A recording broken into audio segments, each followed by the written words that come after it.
Hello guys, അപ്പോൾ നമ്മുടെ പുതിയൊരു വീഡിയോയിലേക്ക് എല്ലാവർക്കും സ്വാഗതം. ഇത് നമ്മുടെ ഫസ്റ്റ് ലോങ് വീഡിയോ ആണ്. അപ്പോൾ ഒരു ഡേ ഇൻ മൈ ലൈഫ് പോലെ ചെയ്യാമെന്നാണ് വിചാരിച്ചത്. പക്ഷേ രാവിലത്തെ തിരക്കുകളൊക്കെ കാരണം വീഡിയോസ് ഒന്നും എടുക്കാൻ പറ്റിയില്ല. അപ്പോൾ ഇന്ന് നമുക്ക് പുറത്ത് പോകേണ്ട ആവശ്യമുണ്ട്. അപ്പോൾ ശരി, അതൊരു വീഡിയോ ആയിട്ട് ചെയ്യാമെന്ന് വിചാരിച്ചു.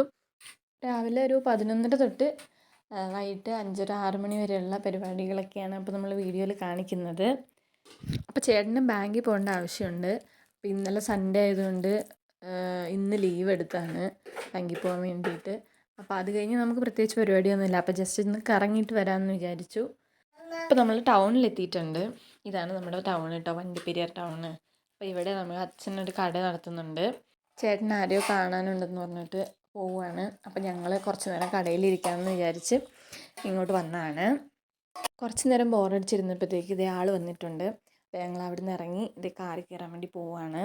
നമ്മൾ നേരെ തേക്കടി റോസ് പാർക്കിലേക്ക് പോകാമെന്നാണ് കേട്ടോ വിചാരിക്കുന്നത്. ആര്യക്കുട്ടനെ ഇതുവരെ അവിടെ കൊണ്ടുപോയിട്ടില്ല.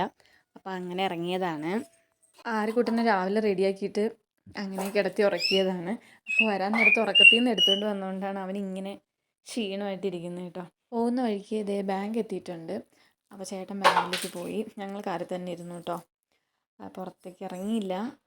അപ്പം അവൻ രാവിലെ ഒന്നും കഴിക്കാതെ ഇറങ്ങിയതുകൊണ്ട് അവന് ബിസ്ക്കറ്റ് കുറച്ച് എടുത്തിട്ടുണ്ടായിരുന്നു. അപ്പോൾ അതൊക്കെ കഴിക്കാൻ കൊടുത്ത് അവിടെ ഇരുന്ന് അപ്പോഴേക്കും ആൾ തിരിച്ചു വന്നിട്ടുണ്ട് കേട്ടോ. അങ്ങനെ നമ്മൾ റോസ് പാർക്ക് എത്തിയിട്ടുണ്ട്. പക്ഷെ അവിടെ എത്തിയപ്പോഴാണ് ഒരു കാര്യം മനസ്സിലായത്. അത് ഓപ്പൺ അല്ല, അത് ക്ലോസ് ചെയ്തിട്ടിരിക്കുകയാണ്. അപ്പോൾ അവിടെ ഒരു സെക്യൂരിറ്റി ചേട്ടൻ ഉണ്ടായിരുന്നു. ആ പുള്ളിയോട് ചോദിച്ചപ്പം ആൾ പറഞ്ഞത് മഴയായിട്ട് മൊത്തം വെള്ളം കയറി കിടക്കുകയാണ്, അതുകൊണ്ട് ക്ലോസ്ഡ് ആണെന്നാണ്. അങ്ങനെ നമ്മൾ അവിടുന്ന് തിരിച്ചു പോന്നു. നമ്മൾ എവിടെ പരിപാടി അവതരിപ്പിച്ചാലും ഇതാണ് കേട്ടോ അവസ്ഥ. പിന്നെ എന്തായാലും ഇറങ്ങിയല്ലേ എന്ന് വിചാരിച്ച് ചേട്ടൻ പറഞ്ഞ് നമുക്ക് നേരെ കമ്പത്ത് പോകാമെന്ന്. കമ്പത്തേക്ക് ഇവിടെ കുമളിയിൽ നിന്ന് ഒത്തിരി ദൂരമൊന്നുമില്ല കേട്ടോ. അപ്പോൾ ഞങ്ങൾ നേരെ കമ്പത്തേക്ക് വിട്ട്. നമ്മളിപ്പോൾ നിൽക്കുന്നത് ബോർഡറിലാണ് കേട്ടോ. ഇത് കമ്പം തേനി റൂട്ടാണ്.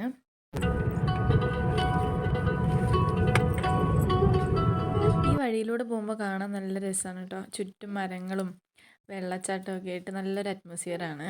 കുരങ്ങന്മാരുടെ കാര്യം പിന്നെ പറയണ്ടല്ലോ. റോഡ് സൈഡ് ഫുള്ള് കുരങ്ങന്മാരാണ് കേട്ടോ. അങ്ങോട്ടും ഇങ്ങോട്ടും ഓടിച്ചാടി കളിച്ചുകൊണ്ടിരിക്കുകയാണ്. ആര്യക്കുട്ടനാണെങ്കിൽ ഇത് കാഴ്ചകളൊക്കെ കണ്ട് ഉറക്കവും വന്നിട്ട് ഇങ്ങനെ ഇരിക്കുകയാണ്. ഇത് കണ്ടോ, ഇത് നമുക്ക് തമിഴ്നാട്ടിൽ നിന്ന് ഇങ്ങോട്ടേക്ക് വെള്ളം എത്തിക്കുന്ന പൈപ്പ് ലൈനുകളാണ്. കുറച്ചുകൂടി അങ്ങോട്ട് പോയി കഴിഞ്ഞാൽ ഇതേപോലത്തെ സെയിം പൈപ്പ് ലൈനുകൾ വീണ്ടും കാണാം. അപ്പോൾ ഇതിലൂടെയാണ് നമുക്ക് വെള്ളം വരുന്നത് കേട്ടോ. അങ്ങനെ ഇത് ആര്യക്കുട്ടൻ ഉറങ്ങിയിട്ടുണ്ട് ലാസ്റ്റ്. അപ്പോൾ ഈ സൈഡിൽ കൂടെ കാണുന്ന ഓരോന്നിനും പറ്റി എനിക്കിങ്ങനെ പറഞ്ഞു തന്നുകൊണ്ടിരിക്കുകയാണ് കേട്ടോ ആൾ. അങ്ങനെ നമ്മൾ കമ്പം ടൗൺ അടുക്കാറായിട്ടുണ്ട് കേട്ടോ. ഇവിടെ സ്പെഷ്യൽ മുന്തിരിയും മാങ്ങയൊക്കെ ആണല്ലോ. അപ്പോൾ സൈഡിലൊക്കെ മുന്തിരിത്തോപ്പും മാവും ഒക്കെയാണ് കേട്ടോ അല്ലേ. അങ്ങനെ നമ്മൾ കമ്പത്തെത്തിയിട്ടുണ്ട്. അപ്പോൾ ഉച്ചയായിട്ടുണ്ട്, 2-2:30 ആയി. അപ്പോൾ നമ്മൾ നേരെ ഫുഡ് കഴിക്കാമെന്ന് വിചാരിച്ച് കയറിയാണ്. ഇവിടുത്തെ നാട്ടുകോഴി ബിരിയാണി ഭയങ്കര ഫേമസ് ആണ് കേട്ടോ. അപ്പോൾ അത് കഴിക്കാൻ വേണ്ടി കയറിയതാണ്. അങ്ങനെ ഞങ്ങൾ മട്ടൻ ബിരിയാണിയാണ് കേട്ടോ ഓർഡർ ചെയ്ത്. അത് വന്ന് അതിൻ്റെ കൂടെ തന്നെ അവരവിടുത്തെ സ്പെഷ്യലെന്ന് പറഞ്ഞൊരു ഐറ്റം ചിക്കൻ ചുക്ക ഫ്രൈ എന്നാണ് പറഞ്ഞത്. അതും കൂടി മേടിച്ചു. നല്ലതായിരുന്നു കേട്ടോ, അത് നല്ല ടേസ്റ്റ് ഉണ്ടായിരുന്നു. വാഴയിലയിലാണ് കേട്ടോ ഇവിടെ ഫുഡ് വരുന്നത് നമുക്ക്.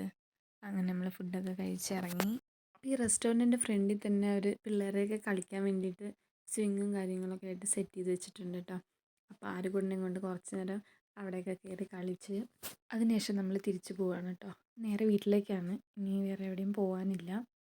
അങ്ങനെ ഇത് പുറത്തിറങ്ങി. അപ്പോഴേക്കും വണ്ടിയുടെ മുകളിൽ കയറി ഇരുത്തി രണ്ടുപേരും കൂടി കളിച്ചുകൊണ്ടിരിക്കുകയാണ് കേട്ടോ. ഞങ്ങളിത് സ്റ്റാർട്ട് ചെയ്തു. വീണ്ടും പോകുന്ന വഴിക്ക് എണ്ണ അടിക്കാനൊന്ന് പെട്രോൾ പമ്പിൽ കയറി കേട്ടോ. അങ്ങനെ എണ്ണയൊക്കെ അടിച്ചിറങ്ങി. അപ്പോഴാണ് ഇതേ വഴിയിൽ നമ്മുടെ മുന്തിരി വൈനൊക്കെ വിൽക്കാൻ വെച്ചേക്കുന്നത് കണ്ടത്. അപ്പോൾ അവിടെ ഇറങ്ങി കുറച്ച് മുന്തിരിയും ഒക്കെ മേടിച്ച് വൈനൊക്കെ മേടിച്ച് പോന്നു. അപ്പോൾ അത് അതിൻ്റെ തൊട്ടടുത്ത് കുറേ മാങ്ങപ്പഴങ്ങൾ വിൽക്കാൻ വേണ്ടി വെച്ചേക്കുന്നു കേട്ടോ. അപ്പോൾ ഞങ്ങൾ അവിടെ ഇറങ്ങി കുറച്ച് മാങ്ങയും കൂടി മേടിച്ചിട്ട് വരാമെന്ന് വിചാരിച്ച്. അപ്പോൾ അവർ നമുക്ക് ടേസ്റ്റ് ചെയ്യാനൊക്കെ തരും കേട്ടോ. അപ്പോൾ അങ്ങനെ ടേസ്റ്റ് ചെയ്ത് അവിടുന്ന് കുറച്ച് മാങ്ങ മേടിച്ച് നമ്മൾ തിരിച്ച് പോന്നു കേട്ടോ. പോരുന്ന വഴിക്ക് ഏതോ ഒരു വെള്ളച്ചാട്ടം കാണിച്ചു തന്നു കേട്ടോ. അതിൻ്റെ പേരെന്തോ പറഞ്ഞു, അത് ഞാൻ മറന്നുപോയി. എന്തായാലും അത്യാവശ്യം നല്ല രീതിയിൽ വെള്ളമൊക്കെ ഉണ്ടായിരുന്നു. കുരങ്ങന്മാരിതേ ഇത്രയും അടുത്ത് കണ്ടതിൻ്റെ സന്തോഷത്തിലാണ് കേട്ടോ ആര്യക്കുട്ടൻ. അതിനെ തന്നെ നോക്കി കുറച്ച് നേരം നിന്ന്. അങ്ങനെയല്ലാതെ നമ്മൾ കുമളി എത്തിയിട്ടുണ്ട്. പിന്നെ ടൗണിൽ നിന്ന് പ്രത്യേകിച്ചൊന്നും മേടിക്കാനില്ലാത്തതുകൊണ്ട് കടയിൽ കയറി അച്ഛനെയും കണ്ട് നമ്മൾ നേരെ വീട്ടിലേക്ക് പോകുന്നു കേട്ടോ. അപ്പോൾ പുതിയതായിട്ട് നമ്മുടെ ചാനൽ കാണുന്നവർ സബ്സ്ക്രൈബ് സപ്പോർട്ട് ചെയ്യാൻ മറക്കല്ലേ. അപ്പോൾ നമ്മുടെ വീഡിയോ ഇത്രയേ ഉള്ളൂ. ബായ്.